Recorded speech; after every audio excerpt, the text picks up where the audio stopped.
So, Dave Meltzer, we got to talk about Uncle Dave and how delusional he is and how he still refuses to admit the problem. There is no problem. Well, there is a problem, but there is no problem. You'll see what I mean here in a second. There's a match scheduled to take place Wednesday. Marina Shirakawa versus one of the damn champions, Mercedes Monet or Mariah May or OBK, LV, Amen. For those who know. You know. Anyway, Emi Sakura is facing Marina Shirakawa on Collision or Rampage. One of the two. Who gives a damn?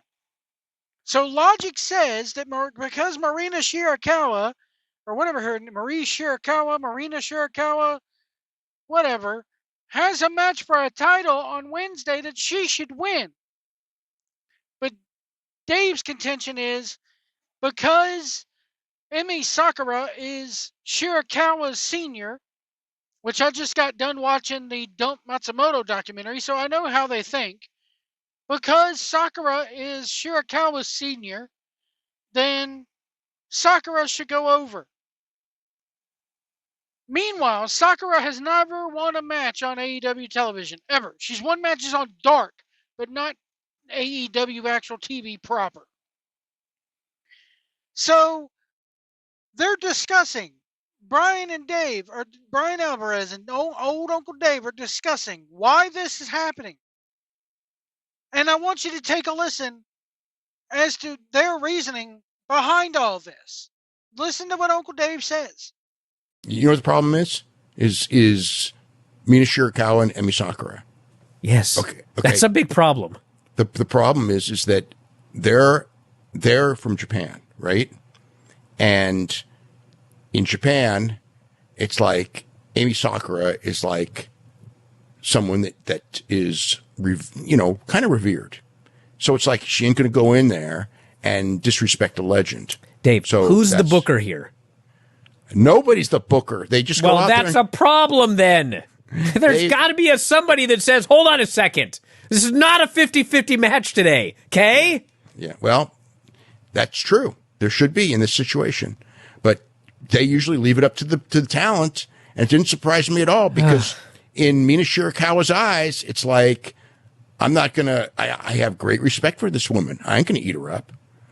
So there you have it. There is no booker. According to Dave Meltzer, AEW doesn't have a booker. They just go out there and let the talent decide who wins and loses. And he doesn't see this as a problem. I mean, he says it's a problem. But again, this is a man who has a direct line to Tony Khan. Can call Tony Khan, can text Tony Khan, can email Tony Khan. He's had Tony Khan on the program, I don't know how many times. And this is a man, Alvarez goes, there needs to be a booker. There needs to be someone that says, hey, this ain't going to be 50-50 despite what you guys do in Japan. But Meltzer's like, well, that's I'm going to start calling him Dave the Doofus because that's what he sounds like. Dave the Doofus. Oh, that's what they do. Let the talent decide. It's okay. No, it's not okay. This should not be happening. I'm sorry, but if I owned that company and you refuse to do a job, I don't care if they're 20 years your senior. You're fucking gone. If you won't do as a booker, if you're not willing to do what I tell you to do, because I have a vision for my company and the way I want things done, if you're not willing to do it, goodbye, leave. I don't get this mentality of, oh, let the talent decide. Why? What the fuck? Oh, just let the talent decide who's going to win, who's going to lose, how things are going to be. I understand that for the top talent who want to have creative control, but still run it by me to make sure that you're not going to ruin my entire fucking program. Because at the end of the day, Tony Khan's name is on that product. Tony Khan is the booker, Dave. But no, according to Dave, they don't have a booker. They don't have a booker, and the inmates are running the asylum. Which I've said all along, it's a bunch of people in a fucking treehouse playing goddamn, I'll be Darth Vader, you be Luke. I'm gonna super kick you 50 fucking times. You're gonna kick out 50 fucking times. And the audience, the same 200 people who were here the last time we were in this city, they're gonna pop again. That's what it's like. And again, Dave the doofus, Dave Meltzer, Uncle Dave, does not. Has he lost his communication with Tony Khan? Does he not have that kind of access anymore? We know he has access.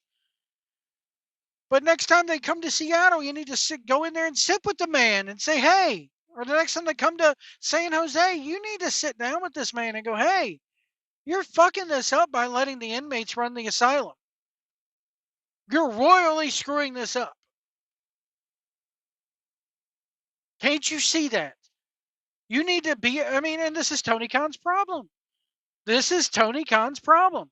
He refuses to be a boss. He refuses to be a booker. He refuses to grow balls and use them.